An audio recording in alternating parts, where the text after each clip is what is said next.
Hello everyone, I am Deep Raj and I am faculty of science. Currently I am teaching biology and chemistry in Galaxy classes and I have 7 to 8 years of teaching experience and my qualification is M.Tech Biotechnology.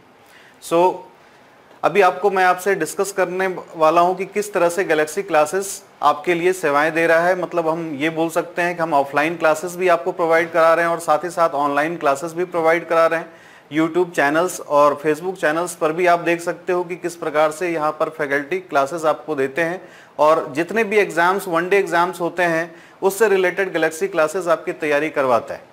इसमें आपका CDS हो गया, CAPF हो गया, SSC हो गया, CTET हो गया, जितने भी एग्जाम CHSL, SSC, CGL, जितने भी एग्जाम्स वनडे एग्जाम्स होते हैं उसके लिए एक अच्छा प्लेटफॉर्म जहां पर आप अपनी तैयारी को एक नया धार दे सकते हैं, एक रफ्तार दे सकते हैं। तो यहाँ पर आपको हर एक एग्जाम्स के लिए, कोई भी एग्जाम्स हो उसके लिए आपको यहाँ पर प्रिपरेशन कराया जाता है। तो हमारे जो फैकल्टी हैं इनको आप देख सकते हैं, जो हमारे यूट्यूब चैनल्स हैं, फेसबुक चैनल्स हैं, यहाँ पर भी आप जुड़ सकते हैं और यहाँ से आप अपना कंटेंट वगैरह जो भी आपको किसी प्रकार की डाउट वगैरह होती है तो वो आप देख सकते हैं। किसी चैप्टर से रिलेटेड वो बहुत सारे आपको वीडियोस मिल जाएंगे। अब हम बात करते हैं कि यहाँ पर गैलेक्सी क्लासेस में किस तरह से पढ़ाई होती है। तो सबसे पहले क्या होता है, यहाँ पर आपको कोई भी चैप्टर हो तो उसकी एक क्लास सिनॉप्सिस तैयार की जाती है और क्लास सिनॉप्सिस तैयार करने से क्या होता है कि आपको ये पता चल जाता है कि उस चैप्टर में हमें पढ़ना क्या क्या है। तो सबसे पहले ये क्या होता है कि यदि हम किसी भी चीज़ के बारे में पढ़ रहे हो, यदि हम सेल के बारे में पढ़ रहे हो, प्लांट सेल के बारे में पढ़ रहे हो या फिर एनिमल सेल के बारे में पढ़ रहे हो या सेल एंड सेलुलर स्ट्रक्चर के बारे में पढ़ रहे हो, तो हमें क्या होता है कि हमें ये जानना होता है कि what is cell.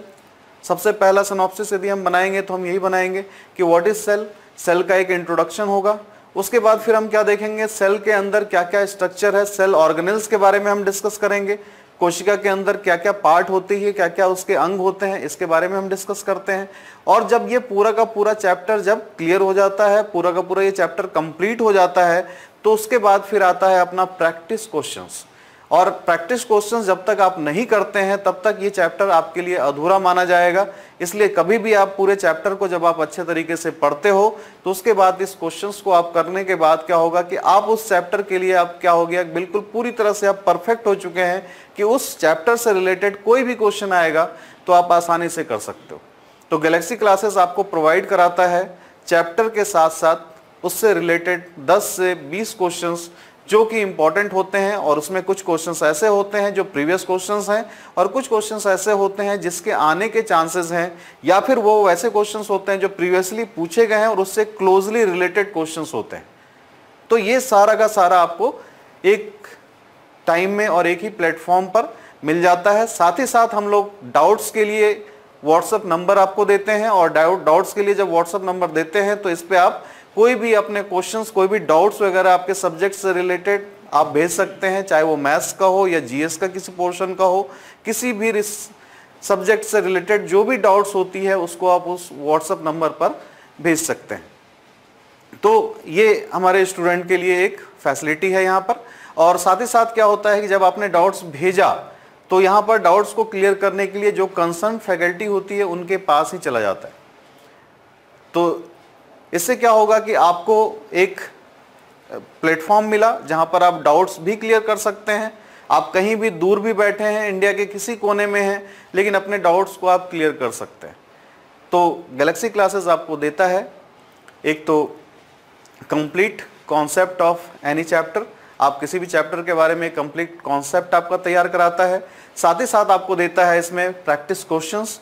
Practice questions करने से आपको ये पता चल जाता है कि what will be the pattern of questions in upcoming exams. तो आपको ये पता चल जाएगा कि आने वाले एग्जाम्स में किस तरह के क्वेश्चंस आते हैं, ये आपको पता चल जाता है और आप एक परफेक्ट, एक आप बोल सकते हो आपका प्रिपरेशन तैयार हो जाता है। तो आइए मैं आपसे एक टॉपिक आज डिस्कस करता हूं कि किस तरह से इसे पढ़ाया जाता है और किस तरह से आप इसको पढ़ेंगे, किस तरह से आप समझेंगे। तो आप देख पा रहे होंगे यहाँ पर PPT। तो आज हम डिस्कस करेंगे ह्यूमन आई के बारे में। ह्यूमन आई के बारे में जब हम डिस्कस करते हैं तो सबसे पहले हमें यह जानना होता है इसके मॉर्फोलॉजी के बारे में और उसके बाद हम इसके बारे में जानेंगे एनाटॉमी के बारे में। तो मतलब मॉर्फोलॉजी का मतलब एक्सटर्नल एक्सटर्नल स्ट्रक्चर्स, और एनाटॉमी का मतलब होता है क्या, इंटरनल स्ट्रक्चर्स। तो हम बाहरी संरचना और आंतरिक संरचना को समझते हुए इस ह्यूमन आई को समझते हैं, और ह्यूमन आई से रिलेटेड क्वेश्चंस आते ही रहते हैं, और बहुत ही एक छोटा सा टॉपिक है लेकिन क्वेश्चंस के लिए ये इंपॉर्टेंट है, अपकमिंग एग्जाम्स के लिए इंपॉर्टेंट होता है। तो ह्यूमन आई की जब हम बात करते हैं तो ह्यूमन आई में हम सबसे पहले क्या देखते हैं कि जो ह्यूमन आई होता है वो स्कल में उपस्थित होता है, हमारे खोपड़ी में उपस्थित होता है, और खोपड़ी के जिस भाग में उपस्थित होता है उसको हम लोग बोलते हैं क्या, ऑर्बिट। कक्ष भी बोल सकते हैं लेकिन ऑर्बिट ही लिखा जाता है इसको। ऑर्बिट वो भाग होता है जहां आप देख रहे हो कि ह्यूमन आई सामने की तरफ जहां पर दिख रहा है, वहां पर खोपड़ी में जो खाली जगह है उसी को हम बोलते हैं ऑर्बिट। और आप देख पा रहे होंगे इसमें, इस पीपीटी में, कि जो पार्ट है इसमें ह्यूमन आई का, यहाँ पर बहुत सारे पार्ट आपको दिखेंगे। कंजक्टिवा है, आइरिस है, लेंस है, कॉर्निया है, तो ये सब रेटिना है। तो इसके बारे में हम कैसे समझेंगे, कैसे जानेंगे इसके बारे में। तो ह्यूमन आई जब आप देखते हो, ह्यूमन आई ये कहाँ होता है, हमारे स्कल में एक खाली जगह है, खोपड़ी में एक खाली जगह है, कहाँ पर ये स्थित है, ऑर्बिट में स्थित है। उस जगह का नाम है, जो पोर्शन है इसको हम बोलते हैं ऑर्बिट। यदि कंकाल आपने देखा होगा या खोपड़ी कहीं भी रखी हुई देखते हो आप, या जादूगर वगैरह जो रखा हुआ रहता है, तो आप जो खाली जगह देखते हो आंख के पास, this portion is called orbit. अब क्या होता है कि ये ऑर्बिट में आइज तो होता ही है, और साथ ही साथ आई का जो शेप होता है वो कैसा होता है, बिल्कुल आप बोल सकते हैं स्फेरिकल होता है, गोल होता है। ये गोल शेप में बिल्कुल होता है। अब क्या होता है कि ह्यूमन आई को यदि आप ध्यान से देखो तो इसमें आप देखोगे सबसे आउटर पोर्शन जो होता है, सबसे आउटर पोर्शन, उसका नाम होता है क्या, स्क्लेरा। ह्यूमन आई का, ह्यूमन आई के बारे में हम यदि बात करें तो human I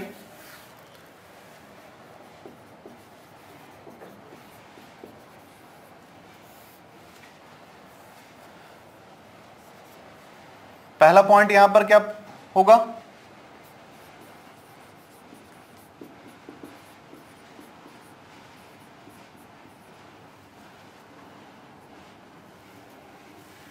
present in orbits of skull.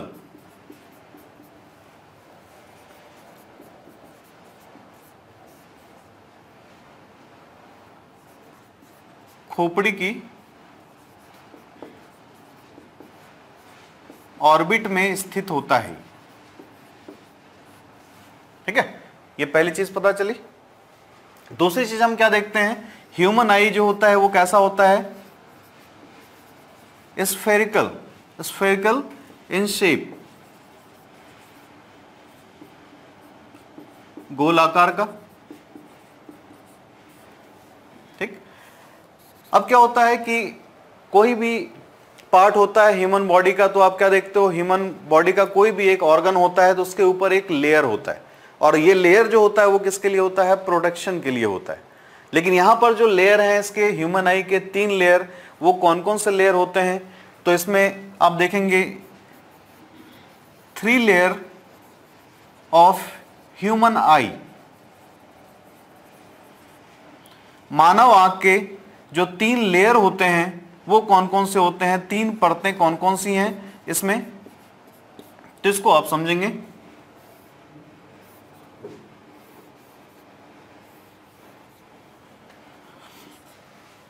तो पहला जो पार्ट होता है ये आप बोलेंगे स्क्लेरा होता है। दूसरा जो होता है इसमें कोरवाइड होता है, और तीसरा जो होता है इसको हम बोलते हैं रेटिना। क्या बोलते हैं, रेटिना। रेटिना हो गया, कोरवाइड हो गया, और स्क्लेरा हो गया। तो यहीं से आप देखो कि कभी भी क्वेश्चंस बनने के लिए क्या होता है, ऑप्शंस होते हैं। और ऑप्शंस क्या होते हैं, तो उसमें 3 ऐसे होते हैं जो नहीं हो सकते और एक हो सकता है।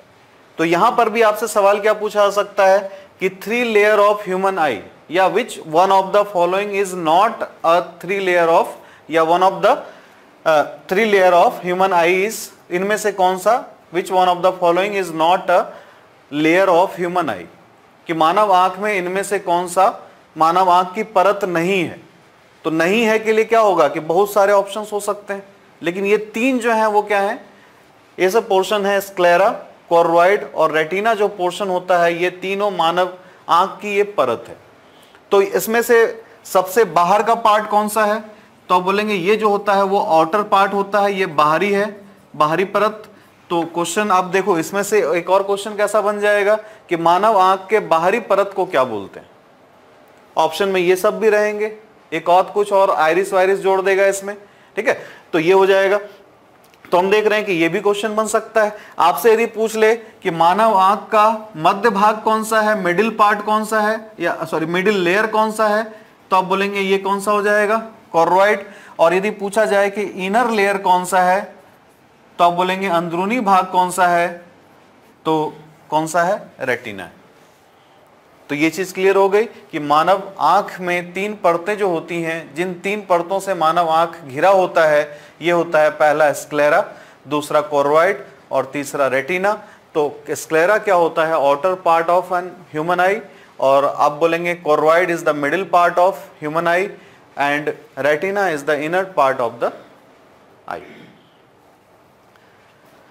अब इसमें यह सवाल होगा कि स्क्लेरा, इसकी क्या भूमिका है, जो कि स्क्लेरा आप देख पा रहे होंगे इसमें, इस पीपीटी में ये जो पार्ट है इसका स्क्लेरा पार्ट, ये सबसे ऊपर का पार्ट है, ये वाला पोर्शन जो आप देख रहे हो ये क्या है, आउटर पार्ट है। और आप देखोगे इसका जो मिडिल पार्ट होगा, जो मैंने लिखा हुआ है कोर्वाइड, मिडिल पार्ट हो गया कोर्वाइड। तीसरा पार्ट जो आप देख रहे हैं रेटिना, वो सबसे लास्ट का पार्ट अंदर की तरफ आ रहा है। बाहरी पार्ट एक्सटर्नल जो आउटर पार्ट होता है दैट इज क्या होता है, स्क्लेरा। उसके बाद फिर हम क्या देख रहे हैं, मिडिल पार्ट इज कोर्वाइड, और जो लास्ट का पार्ट होता है दैट इज कॉल्ड रेटिना, ठीक है। तो स्क्लेरा की यदि हम बात करें तो स्क्लेरा जो पार्ट होता है उसका सबसे फ्रंट पोर्शन जो होता है, उस फ्रंट पोर्शन को हम क्या बोलते हैं, कॉर्निया, ठीक है। कॉर्निया कहां उपस्थित होता है, यह सवाल आ जाएगा यहां पर। तो cornea is present in sclera of an eye. यहां पर क्या होता है, इसके आगे अगले हिस्से को हम लोग क्या बोलते हैं, कॉर्निया बोलते हैं। और कॉर्निया ही वो पार्ट होता है जो आई ट्रांसप्लांट में, मतलब आंख का यदि प्रत्यारोपण होगा यदि किसी का, तो वो कौन सा पार्ट होता है, कॉर्निया ट्रांसप्लांट होती है। कई लोग रेटिना करके आ जाते हैं एग्जाम में, जो कि गलत हो जाएगा। तो ह्यूमन आई का कौन सा पार्ट आई ट्रांसप्लांट में होता है, तो आप बोलेंगे कहां, कॉर्निया। और कॉर्निया कहां स्थित होता है, तो आप बोलेंगे यहीं पर, इसके अगला भाग को हम कॉर्निया नाम देते हैं, ठीक है। कॉर्निया जो है वो क्या हो गया, outer portion of sclera, outer portion of sclera. Cornea के ठीक ऊपर की तरफ एक और झिल्ली होती है जिसको हम बोलते हैं कंजक्टिवा, ठीक है। कंजक्टिवा वो पार्ट होता है आंख का जो आपको व्हाइट व्हाइट सा दिखता है, या स्क्लेरा आप उस भाग को बोल सकते हैं। ये पूरा भाग जो है वो किसके अंदर, कॉर्निया भी कंजक्टिवा भी, वो किस में आ रहा है, स्क्लेरा में आ रहा है। तो ह्यूमन आई का जो सबसे व्हाइट पार्ट होता है जो आप देख पा रहे हो, white part of human eye is called sclera, या फिर हम बोलेंगे स्क्लेरा के सामने की तरफ कॉर्निया होगा, ठीक है। और यही वो पोर्शन होता है जो कि क्या होता है, आई ट्रांसप्लांट, ठीक है। मानव का यदि आंख प्रत्यारोपण होता है तो कॉर्निया का ही ट्रांसप्लांट किया जाता है। और इसके ठीक अगले हिस्से में क्या होता है, कंजक्टिवा, एक मेम्ब्रेन होती है, एक झिल्ली होती है, ठीक है। तो इसी से रिलेटेड एक डिजीज भी होता है कंजक्टिवाइटिस, कंजक्टिवाइटिस इसी कारण से होता है। तो ये आपको जानना है कि कॉर्निया और लेंस के थ्रू क्या होगा, लाइट भी अंदर की तरफ आती है। फिर हम देखते हैं कोर्वाइड की यदि हम बात करते हैं तो कोर्वाइड ये जो है मिडिल लेयर होता है। और जो ब्लड वेसल्स होते हैं, रक्त नलिकाएं होती हैं, वो कहां होती हैं, तो बोलेंगे रक्त नलिकाएं जो होती हैं वो कोर्वाइड में होती हैं, ठीक है। कई बार आप देखते हैं आंख में चोट लग गई, किसी को बॉल लग गई, या कोई ऐसे ही खेल रहा हो, कोई तिनका वगैरह चला गया हो डायरेक्ट, ठीक है, आंखों में किसी ने यदि जानबूझकर भी फेंक दिया हो, तो इस केस में क्या होता है, डॉक्टर ये चेक करता है कि कहीं कोई दिक्कत इसमें न्यूरॉन्स में कोई दिक्कत तो नहीं हुई, ब्लड वेसल्स में तो कोई दिक्कत नहीं हुई, ठीक है। तो ब्लड वेसल्स जो होते हैं, जो आंखों में आप देखते हो रक्त आता है, ठीक है, तो वो जो ब्लड वेसल्स होते हैं वो कहां होते हैं, कोर्वाइड में होते हैं। तो कोर्वाइड जो है वो क्या है, मिडिल पोर्शन है। अब इसी कोर्वाइड का अगला भाग जो होता है, इसी में क्या होता है, कोर्वाइड का अगला भाग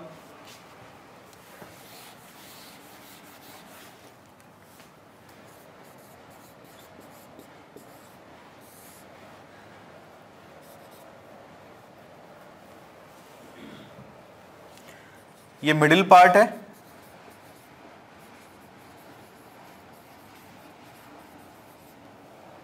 ठीक है, मध्य भाग है, ये तो पता ही है आपको। ब्लड वेसल्स आर प्रेजेंट,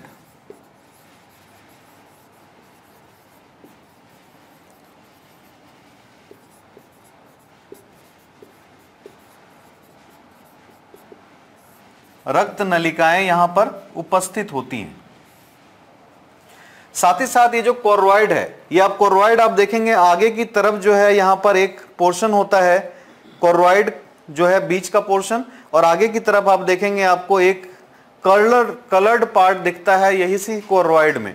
तो इसी कोर्वाइड में जो कलर्ड पार्ट आप देखते हो, ठीक है, जैसे हम देखते हैं कि बहुत सारे लोगों का होता है जो आई, हम बोलते हैं आई कलर है ब्लैक, हम बोलते हैं किसी का आई का कलर है कैसा ब्लू, किसी का कैसा हो जाता है ब्राउन।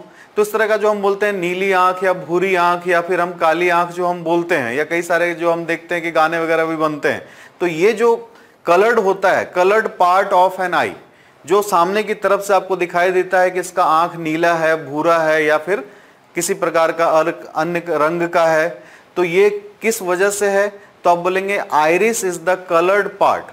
कलर्ड पार्ट जो आप देख रहे हो आंखों में, उसका नाम क्या है, आइरिस है। तो ये कहां ऊपर होता है, किस लेयर में है ये आइरिस, आप बोलेंगे iris is the coloured part of an eye. आंखों का जो रंगीन भाग होता है, जिसकी वजह से हम बोलते हैं कि आंखों का रंग इसका काला है या भूरा है, वो आइरिस की वजह से होता है। और आइरिस जो होता है, इसके जो मसल्स होते हैं, यही मसल्स क्या करते हैं, आई पीपल को, ठीक है, जो पुतलियां होती हैं उसको ये कंट्रोल में रखती हैं। ज्यादा लाइट होंगी तो ये सिकुड़ जाती हैं, और जब कम लाइट होती हैं तो ये क्या हो जाती हैं, फैल जाती हैं।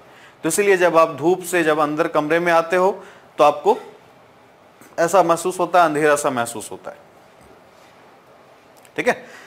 तो ये आइरिस के पीछे की तरफ जो मसल्स होते हैं वो आप यहां पे देखेंगे। आइरिस जो भाग है वो ये वाला भाग है, और आइरिस के ठीक पीछे की तरफ लेंस है, ठीक है। और ये पूरा का पूरा जो पोर्शन है जो मैंने बताया आपको, कॉर्निया वाला भाग। तो कॉर्निया वाला भाग कहाँ था, स्क्लेरा में।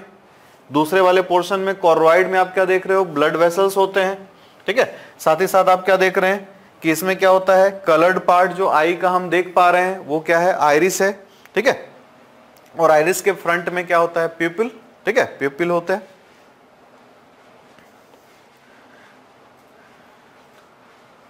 अब ये जो लेंस होता है, ये जो आप लेंस देख पा रहे हैं, ठीक है, इसके दोनों तरफ एक मसल होता है जिसका नाम है सिलियरी बॉडी। तो कई बार ये क्वेश्चन पूछा जाता है, जो लेंस है, ठीक है, इस लेंस को एडजस्ट कौन करता है या फिर इसको इस पोजीशन पे कौन रखता है, इसकी स्थिति कौन बनाए रखता है। तो लेंस की स्थिति को एक समान बनाए रखने के लिए क्या होती है, सिलियरी बॉडी होती है, ये सिलियरी मसल्स होती हैं, ठीक है, ये आपको लेंस की स्थिति को बनाए रखता है। अब हम बात करते हैं यदि थर्ड पार्ट की, रेटिना की, कि रेटिना का क्या यहां पर वर्क है, ये क्या है। तो रेटिना के बारे में आप समझेंगे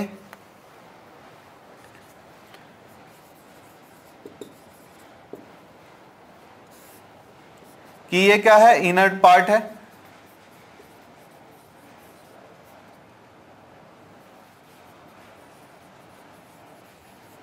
अंदरूनी भाग है सबसे ज्यादा,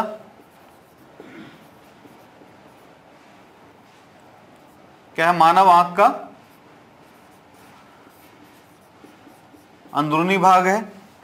साथ ही साथ इस रेटिना में, रेटिना की क्या खासियत है, तो जो किसी भी वस्तु का जो प्रतिबिंब होता है वो कहां बनता है, रेटिना पर बनता है, ठीक है। इमेज फॉर्मेशन कहां होता है, रेटिना पर होता है। तो बहुत ही इंपॉर्टेंट पार्ट हो गया, और ये सबसे पिछला पार्ट होता है। प्रतिबिंब का निर्माण आंख के किस भाग में होता है, तो आप बोलेंगे आंख का जो ये 3 लेयर है, उसमें सबसे अंदरूनी लेयर जो है वो है रेटिना, और इसी रेटिना पर प्रतिबिंब का निर्माण होता है। ठीक है, इसी रेटिना पर प्रतिबिंब का निर्माण होता है। और ये प्रतिबिंब होता कैसा है, तो बोलेंगे ये होता है इन्वर्टेड एंड रियल। ये सब एक एक पॉइंट आपके एग्जाम में क्वेश्चन इस तरह से आ सकता है। ये पूछा जा सकता है कि मानव आंख की रेटिना पर बनने वाला प्रतिबिंब कैसा होता है, तो आप बोलेंगे ये उल्टा होता है एवं वास्तविक होता है, आभासी नहीं होता। कैसा होता है, वास्तविक होता है, रियल होता है। तो उल्टा होता है, जब हम किसी चीज को देख रहे हैं तो प्रतिबिंब कैसा बन रहा है, उल्टा बन रहा है। मतलब मैं आपको यदि देख पा रहा हूं तो आप उल्टे दिख रहे हैं रेटिना पर, लेकिन मैं आपको सीधा देख पा रहा हूं, किसकी मदद से, तो हम बोलेंगे ये जो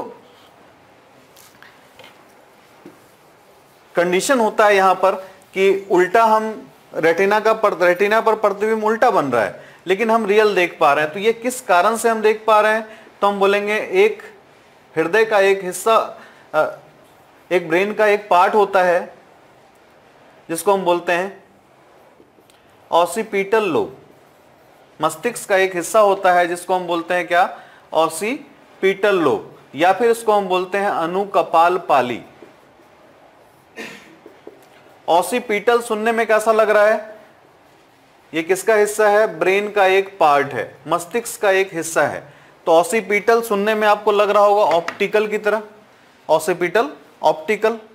तो इससे क्या याद रहेगा कि ये जो अनुकपाल पाली होती है, ऑसिपिटल लोब होता है, यही हमारे इमेज को कंट्रोल करता है, हमें देखने में सहायता प्रदान करता है। तो मस्तिष्क का यही हिस्सा उसी इन्वर्टेड इमेज को क्या कर देता है, फिर अपने एक्सपीरियंस के हिसाब से उसे सीधा कर देता है। और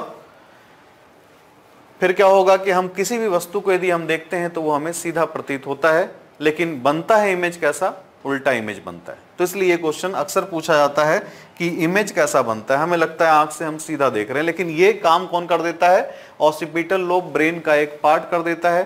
ठीक है, जिसकी वजह से आप बोल सकते हो हमें देखने की क्षमता मस्तिष्क का कौन सा भाग देता है, तो वो है ऑसिपिटल लोब, ये भाग।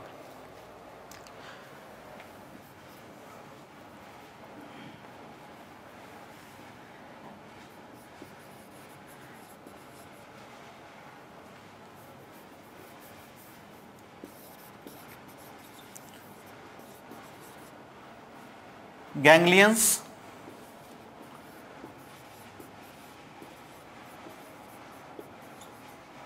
and photoreceptor cells are present। अभी हम रेटिना के बारे में बात कर रहे हैं। तो रेटिना में क्या होता है, गैंग्लियन, ये क्या होता है, एक प्रकार का न्यूरॉन,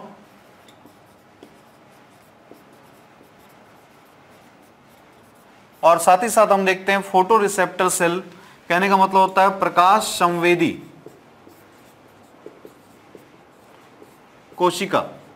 तो प्रकाश संवेदी कोशिका जो है वो इसी रेटिना में उपस्थित होती हैं, और यही प्रकाश संवेदी कोशिकाओं के माध्यम से ही हम क्या कर पाते हैं, अंधेरे में हम देख पाते हैं, उजाले में हम देख पाते हैं, और साथ ही साथ हम रंगों की पहचान भी कर पाते हैं।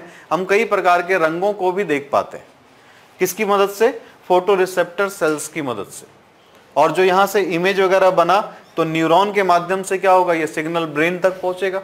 ठीक है, तो इसी के बारे में हम बात करते हैं कि फिर रेटिना के अंदर जो फोटो रिसेप्टर सेल्स होते हैं, प्रकाश संवेदी ये कोशिकाएं होती हैं,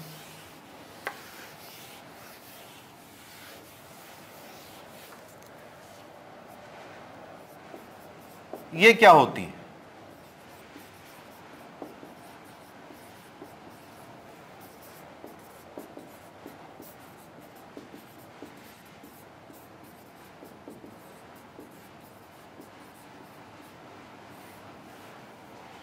ये दो प्रकार की होती हैं। एक को हम बोलते हैं रॉड सेल्स, रॉड कोशिकाएं,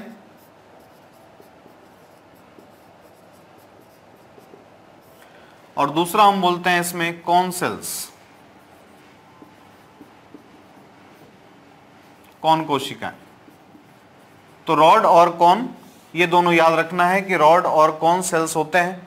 अब ये जो रॉड सेल्स होता है और कॉन सेल्स होता है ये कैसे याद रहेगा? तो याद रखने के लिए बिल्कुल आसान तरीका क्या है कि आर से आप देख रहे हो रॉड हो रहा है और आर से हम ऐसे याद रखेंगे इसको रात, और रात का मतलब क्या है? अंधेरा। तो अंधेरे में हमें देखने में सहायता प्रदान कौन करता है? रॉड सेल्स करते हैं। ठीक है, तो डिम लाइट यदि होगी तो ये क्या करते हैं? डिम लाइट में काम करते हैं। ठीक है, कम रोशनी यदि होगी तो हमें देखने में कौन मदद करेगा? ये आपको रॉड सेल्स, जो कि कहां पाए जाते हैं? रेटिना में। ठीक है, ये किस प्रकार के सेल्स होते हैं? फोटो रिसेप्टर सेल्स होते हैं। ठीक है, प्रकाश संवेदी कोशिकाएं होती हैं ये, और ये हमें किस तरह की रोशनी में देखने में मदद करती हैं? डिम लाइट में। इसी को हम बोलते हैं स्कोटॉपिक। स्कोटॉपिक विजन कहने का मतलब क्या होता है कि कम रोशनी में देखने की जो क्षमता होती है वो किसके द्वारा दी जाती है? रॉड सेल्स के द्वारा दी जाती है। और कॉन सेल्स, तो कॉन सेल्स का काम क्या है? तो आप बोलेंगे कॉन सेल्स कलर्ड आइडेंटिफाई करने में, और इसके साथ साथ अब इसमें देखो कि ये भी याद रहेगा, सी से कॉन और सी से क्या हो गया? कलर। यहां हमने बताया था रॉड, ये आर से रॉड और आर से रात। रात का मतलब अंधेरा, अंधेरा का मतलब कम रोशनी। ठीक है, तो इससे याद रहेगा। यहां पर C for colour, C for cone cells. तो कॉन सेल्स जो होते हैं ये कलर को आइडेंटिफाई करते हैं, रंग की पहचान कर देते हैं,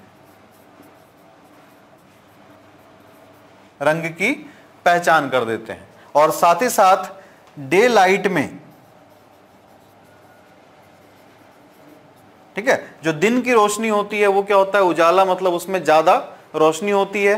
तो उस ज्यादा रोशनी में हमें देखने में मदद कौन करता है? कॉन सेल्स मदद करते हैं। ठीक है, तो कॉन सेल्स कलर आइडेंटिफाई करने में और डे लाइट विजन के लिए भी, ठीक है, ये दोनों में मदद करता है। तो इसको हम बोलते हैं, इस तरह के विजन को हम क्या बोलते हैं? फोटोपिक रीजन, फोटोपिक रीजन कहलाता है। तो इसलिए हम बोलते हैं कि ये फोटोपिक विजन में हमें मदद करता है। ठीक है, फोटोपिक विजन में ये मदद करता है हमें। तो इससे रिलेटेड क्वेश्चन होगा। और फोटो का मतलब ही होता है लाइट। तो लाइट की यदि मात्रा ज्यादा होगी, लाइट यदि ज्यादा होगा तो इस केस में होगा।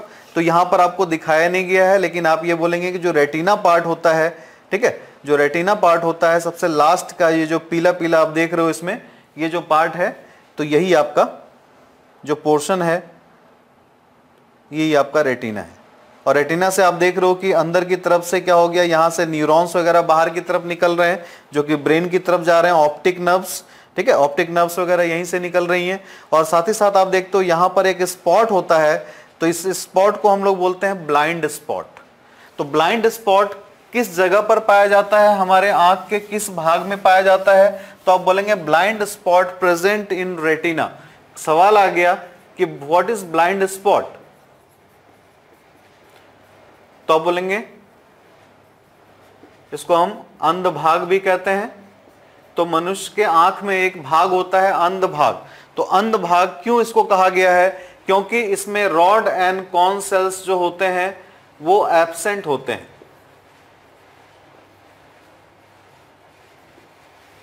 जो कोशिकाएं हमें देखने में मदद करती हैं डिम लाइट में या फिर डे लाइट में या फिर कलर की पहचान करने में, तो ये जो दोनों कोशिकाएं होती हैं ये इस जगह पर रेटिना के इस भाग में एब्सेंट होती हैं। तो इसलिए हम इसे क्या बोलते हैं? Blind spot.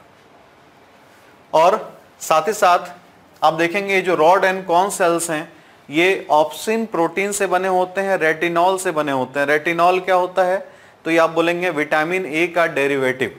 विटामिन ए का यदि आप केमिकल नेम, रासायनिक नाम लिखते हो विटामिन ए का, तो आप क्या लिखते हो? Retinol.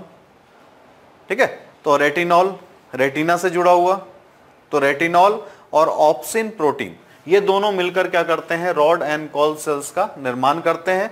Rod and cone cells retina के किस भाग में नहीं पाए जाते? तो आप बोलेंगे ब्लाइंड स्पॉट। ब्लाइंड स्पॉट एक ऐसा पोर्शन होता है जहां पर रॉड एंड कॉन सेल्स नहीं पाए जाते, यहां से ऑप्टिक नर्व्स वगैरह बाहर की तरफ निकलते हैं। तो ये आपको पूरा का पूरा ह्यूमन आई के बारे में आपने पढ़ा। अब देखते हैं इसमें किस तरह के क्वेश्चंस आप इससे रिलेटेड आप करते हो। तो नेक्स्ट स्लाइड में अब यहीं पर क्या होता है कि यदि आपके पास कोई डाउट होता है तो आप डाउट रियल टाइम पूछ सकते हैं कि आप अभी क्लास कर रहे हैं और वहां पर आपने डाउट पूछ लिया। एक दूसरा तरीका होता है कि अभी थोड़ा व्यस्त हैं, यदि आप नहीं पढ़ पाया अभी आप या कोई कुछ और क्लास हो रही हो सकता है, तो नेक्स्ट टाइम जब आप इसको देखेंगे वीडियो को और फिर भी आपको कोई डाउट होगी तो व्हाट्सएप नंबर पर आपने डाउट्स को भेज सकते हैं। तो ये सारी फैसिलिटी के साथ आपको यहाँ पर इस तरीके से ही पढ़ाया जाएगा। अभी मैंने आपसे जैसे डिस्कस किया ह्यूमन आई के बारे में, तो ह्यूमन आई के बारे में एक आइडिया आपको मिल गया होगा कि ह्यूमन आई के 3 अलग अलग पार्ट होते हैं। इसमें कॉर्निया कहाँ होता है, इसमें पता चल गया आपको कि रेटिना क्या करता है, रॉड एंड कॉन सेल्स क्या होते हैं, इसका क्या काम होता है। जैसे हम बोलते हैं अभी प्राइमरी कलर कौन से होते हैं, तो हम बोलते हैं ये होते हैं क्या, उनसे रेड, ब्लू और ग्रीन। रेड, ब्लू और ग्रीन को क्या बोला गया है, प्राइमरी कलर्स बोला गया है। ठीक है, तो यही देखने की क्षमता होती है कॉन सेल्स की। लेकिन क्या होता है, बहुत सारे कलर के कॉम्बिनेशन से, ठीक है, बहुत सारे कलर के कॉम्बिनेशन के कारण ये जब कोई दूसरा कलर हम देखते हैं तो यही सब आपस में क्या होता है, मिक्सअप होने के बाद दूसरा कलर फिर देते हैं। ठीक है, तो लेकिन मेनली क्या होता है, कॉन सेल्स में 3 तरह के अलग अलग टाइप के इसके पिगमेंट्स होते हैं, रेड के लिए अलग, ग्रीन के लिए अलग, ब्लू के लिए अलग। लेकिन यही सब जब आपस में मैच होते हैं, मिक्स होते हैं, मिक्सअप होने के बाद क्या होता है, इसमें अलग अलग कलर भी हम देख पाते हैं। तो आइए देखते हैं कि अब जब ये क्लास हो जाती है तो उसके बाद फिर हम क्या करेंगे। तो इसमें हम देखेंगे 10 क्वेश्चंस हम लेंगे यहाँ से, ठीक है, और 10 क्वेश्चंस को हम पढ़ने मतलब करने के बाद फिर ये अपना ये टॉपिक पूरा का पूरा क्लियर हो जाएगा। तो पहले टॉपिक डिस्कशन और उसके बाद इससे related questions.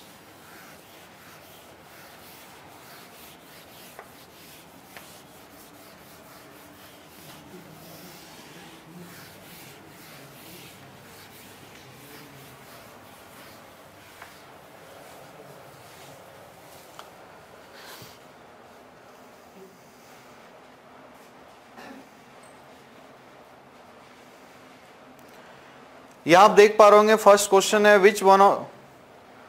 Which one is not among the 3 layers of eye. कौन सी नेत्र की 3 परतों में से एक नहीं है। मैंने आपको बोला कि इस तरह के सवाल पहले भी इस तरह के सवाल प्रीवियस ईयर क्वेश्चंस भी पूछे जाते हैं, तो वो भी यहाँ पर इंक्लूड होता है कुछ सवाल, और कुछ सवाल ऐसे होते हैं जो कि उससे क्लोजली रिलेटेड होते हैं और आगे फ्यूचर में वो पूछे जा सकते हैं, तो वैसे क्वेश्चंस को भी इंक्लूड कर दिया जाता है। तो अभी आपको मैंने यही पढ़ाया था क्योंकि ये प्रीवियस ईयर क्वेश्चंस में आया हुआ था कि कौन सी नेत्र की 3 परतों में से एक नहीं है। 3 परतें होती हैं तो 3 ऑप्शन बन पा रहा है और एक ऑप्शन तो कुछ भी लिख सकते हैं। तो यहाँ आप देखिए विच one is not among the 3 layers of human आई। तो यहाँ पर आप देख रहे हो पहला ऑप्शन है sclera outer layer, subcutaneous fat layer, त्वचीय मोटी परत, कोर्वाइड मिडिल लेयर, साथ ही साथ आप देख रहे हो रेटिना इनर लेयर। तो यहाँ पर हम क्या देख रहे हैं, मैंने आपको बताया था sclera is the outer part, choroid is the middle part and retina is the inner part. तो कौन सा आंसर हो जाएगा इसका, subcutaneous fat layer. Subcutaneous fat layer जो हो जाएगा ये गलत हो जाएगा, मतलब यहाँ के लिए इस क्वेश्चन के लिए ये सही हो जाएगा, तो फर्स्ट का बी हो जाएगा। नेक्स्ट क्वेश्चन हम लेते हैं इसमें, what is the role of iris muscles in the eye. नेत्र में परितारिका मांसपेशी की भूमिका क्या है। तो आइरिस मसल्स का काम क्या होता है, movement of pupil regulated, structural support to the eye, hold the lens in place, none of this, इनमें से कोई नहीं। तो पुतली का नियमन करता है ये, ठीक है। संरचनात्मक समर्थन तो ये नहीं देता, संरचनात्मक समर्थन देते हैं 2 एक्वस और विट्रस जो इस प्रकार के लिक्विड होते हैं, ठीक है, वो देते हैं। तो ये आपका नेत्र में परितारिका मांसपेशी की भूमिका होती है, मूवमेंट ऑफ प्यूपिल रेगुलेशन, पुतली का नियमन करना, इसका मुख्य काम होता है आइरिस का, क्योंकि आइरिस के ठीक सामने की तरफ पुतलियां होती हैं और जैसे लाइट जिस हिसाब से होती है उस हिसाब से ये क्या करता है, पुतलियों को सिकोड़ता है और फैलाता है। और आइरिस वही भाग होता है जो हमारे आंख का कलर्ड पार्ट होता है। थर्ड क्वेश्चन हम देखते हैं, which part of I is transplanted in eye transplant, नेत्र का कौन सा भाग, किस भाग का नेत्र प्रत्यारोपण में प्रत्यारोपण किया जाता है। तो नेत्र प्रत्यारोपण में जो भाग उपयोग किया जाता है उसका नाम क्या है, अभी अभी मैंने बताया था आपको, cornea. Cornea is the part which is transplanted in eye transplant process. What is the function of rod cells, शलाका कोशिकाओं का कार्य क्या है। रॉड सेल्स, आर से मैंने क्या बता दिया था, रात। रात में क्या होगा, अंधेरा। अंधेरा मतलब कम रोशनी। अब देख लो, पहला ऑप्शन है help to see in bright light, तीव्र प्रकाश में देखने में सहायक। तीव्र प्रकाश कब होता है, डे लाइट। कौन सेल्स का काम है ये। Protecting the I, I protection के लिए ये होता नहीं। डिफरेंशिएट बिटवीन कलर्स, कलर का विभाजन कौन, कलर का विभेदन कौन करता है, कौन सेल्स। सी फॉर कौन, सी फॉर कलर्स। तो यहां पर अब क्या हो रहा है, ए बी सी तो होगा नहीं, तो डी ही होगा। Help to see in dim light, मंद प्रकाश में देखने में सहायक, तो फोर्थ का क्या हो जाएगा, डी। फिफ्थ नंबर क्वेश्चन आप देखेंगे, what is the function of cone cells, शंकु कोशिकाओं का कार्य क्या है। कौन का मतलब हिंदी में शंकु होता है, तो शंकु कोशिकाएं इसे कहा जा सकता है। तो आप बोलेंगे what is the function of cone cells, तो याद रखने के लिए इंग्लिश वाला नाम याद रहेगा कि C for colour, C for cones. Help to see in daylight पहला ऑप्शन, एंड कलर्स दिन का प्रकाश एवं वर्ण देखने हेतु सहायक। तो अगले ऑप्शन में जाने की जरूरत नहीं होगी शायद, क्योंकि इतना आप जान चुके हैं इसमें कि कलर्स के लिए और डे लाइट में रिस्पॉन्सिबल होता है, हमें देखने में ये सहायता प्रदान करता है। सिक्स्थ नंबर क्वेश्चन यदि आप देखते हैं, which disease affect human eyes, कौन सी बीमारी इंसान की आंखों को प्रभावित करती है। इसमें कॉलरा आ गया, नहीं होगा क्योंकि ये तो हमारे डाइजेस्टिव सिस्टम से रिलेटेड होता है। डिमेंशिया जो कि मस्तिष्क से रिलेटेड होता है, भूलने की बीमारी होती है। मम्स, मम्स में क्या होता है, इधर आपको मम्स वायरस का अटैक होता है पैरोटिड ग्लैंड पर। पैरोटिड ग्लैंड क्या होती है, एक प्रकार की ये सलाइवरी ग्लैंड्स है, एक प्रकार की ये लार ग्रंथि होती है, जिसमें मम्स वायरस का यदि अटैक होता है तो यहां पर सूजन हो जाती है कान के ठीक नीचे की तरफ, अंदरूनी भाग में कान के ठीक नीचे की तरफ ये होता है। तो इसलिए इसको हम बोलते हैं कर्ण पूर्व ग्रंथि, कर्ण पूर्व ग्रंथि पैरोटिड ग्लैंड, ठीक है, कान के पहले कर्ण पूर्व। तो पैरोटिड ग्लैंड का एक इस तरह का देखा गया है डिजीज, मम्स, कंठमाला। कंजक्टिवाइटिस, कंजक्टिवाइटिस सही आंसर क्यों हो जाएगा, क्योंकि मैंने आपको बताया कि जो कॉर्निया के सामने की तरफ जो एक मेम्ब्रेन होता है, एक झिल्ली होती है, उसको हम बोलते हैं क्या, कंजक्टिवा। और कंजक्टिवा में इन्फेक्शन जब होता है तो इसी को हम बोलते हैं कंजक्टिवाइटिस। कंजक्टिवाइटिस आपने देखा होगा कि लोग क्या करते हैं, उसी बहाने चश्मा लगाकर धूप का क्लास में बैठते थे कि सर मुझे आंख आ गया है।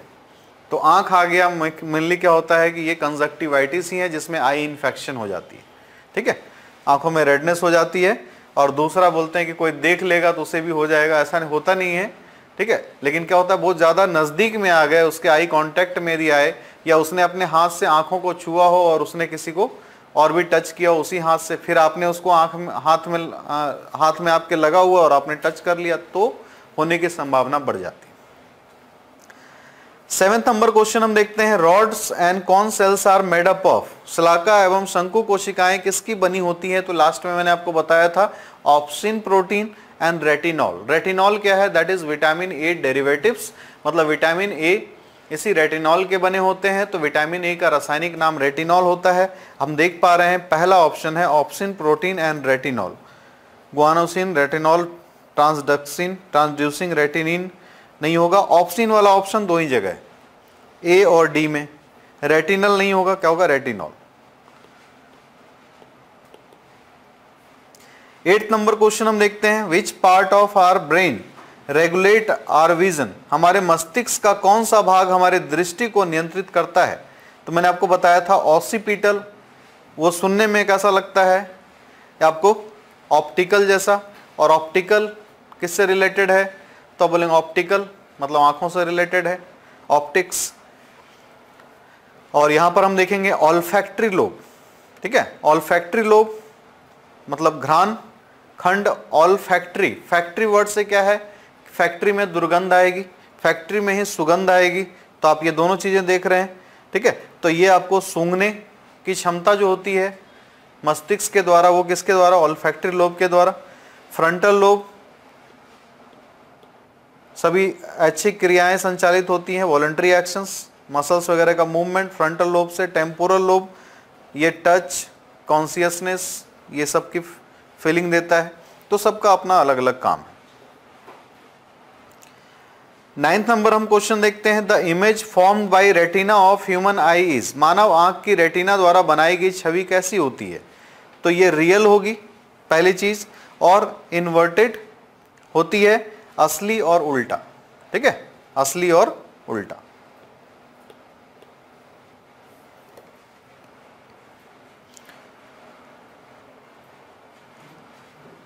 In the human eye, the photosensitive compound is composed of, मानव आंख में प्रकाश संश्लेषक यौगिक बना है। तो मानव आंख में प्रकाश संवेदी यौगिक किससे बना हुआ है। तो प्रकाश संवेदी यौगिक कहने का मतलब को क्या हो गया कि rod and cone, rods and cone, इन दोनों को ही हम लोग क्या बोलते हैं, photosensitive cells, photosensitive cells, ठीक है, फोटोसेंसिटिव सेल्स। तो photosensitive cells, rod and cones, पहले बताया था आपको, opsin and retinol, opsin and retinol. तो आपने क्या देखा कि जो पढ़ाया जाए और उससे ये ही नहीं पता चले कि किस तरह के क्वेश्चंस आएंगे। तो बहुत ही इंपॉर्टेंट है कि जब आप कोई चैप्टर पढ़ते हो और उससे रिलेटेड क्वेश्चंस को करते हो तो आपको वो चैप्टर फिर दोबारा पढ़ने की आवश्यकता नहीं होगी। आप इतना जान चुके होंगे उसके बारे में कि उससे कोई भी सवाल होता है तो उसको आप आसानी से बना सकते हैं। तो मैं आपसे ये भी बोलना चाहूँगा कि आप आएँ और देखें कि किस तरह से क्लासेस होती हैं, किस तरह से पढ़ाई होती हैं। और डाउट्स के लिए तो मैंने बताया ही आपको कि आपके जितनी भी डाउट्स वगैरह होती हैं वो क्लियर की जाती हैं। उसके लिए अलग से व्हाट्सएप नंबर भी दिया गया है स्टूडेंट्स को, तो आप देखिए कि किस तरह से। और यूट्यूब पर, फेसबुक पर भी आप देख सकते हैं कि किस तरह की क्लासेस होती हैं, तो उससे आपको एक आइडिया मिल जाएगा। और रेगुलर क्लासेस होती हैं, एक सिस्टमेटिक तरीके से क्लास होती है, डेली क्लास होती है, किसी न किसी सब्जेक्ट की डेली क्लास होती ही रहती है, ठीक है। तो एक आपका 6 दिन जो है पूरा मंडे टू सैटरडे एक पैटर्न बना होता है क्लास का, ठीक है, शेड्यूल बना होता है। तो उसी शेड्यूल के अनुसार क्या होगा, आपकी क्लासेस चलती रहती हैं। तो रेगुलर क्लासेस जब होती रहती हैं तो आप रेगुलर जुड़े हुए रहते हो, तो आप भूलते भी कम हो, ठीक है। और साथ ही साथ आपका कॉन्सेप्ट भी धीरे धीरे क्लियर होता जाता है, समय पर सारी चीज़ें हो जाती हैं, ठीक है, समय पे सिलेबस पूरा हो जाता है। तो आप जुड़ें गैलेक्सी क्लासेस से और आप लाभ ले सकते हैं। चलिए, थैंक यू।